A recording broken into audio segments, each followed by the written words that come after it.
فرمایا قد جاءکم بصائر من ربکم، بے شک تمہارے پاس تمہارے رب کی طرف سے روشن نشانیاں آ گئیں.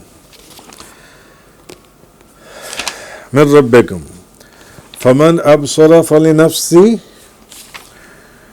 سو جس نے آنکھیں کھول کر دیکھ لیا تو اس کا فائدہ ہے، اور جو اندھا بنا رہا تو اسی کا نقصان ہے.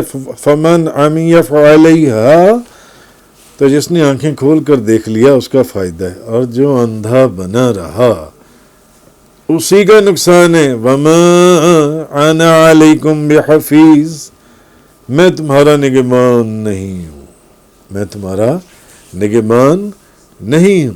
اب فرمایا یہ جا رہا ہے کیونکہ نبی پاک صلی اللہ علیہ وسلم نے دین حق کے تمام دلائل بیان کر دیے.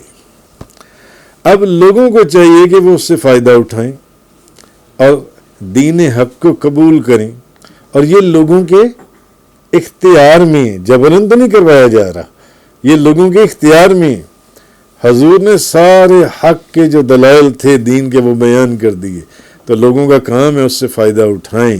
تو اور پھر اللہ تعالیٰ نے لوگوں کے نفع کے لیے دین حق پر ایسی نشانیاں بیان کر دیں کہ ان سے اب لوگوں کو فائدہ اٹھانا ہوگا، لوگوں کو ان سے فائدہ اٹھانا چاہیے.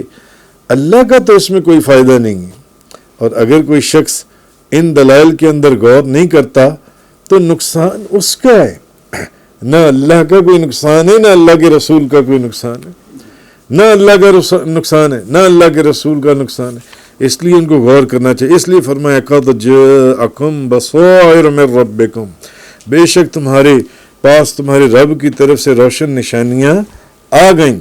فمن ابصر فلنفسی، سو جس نے آنکھیں کھول کر دیکھ لیا تو اس کا فائدہ ہے.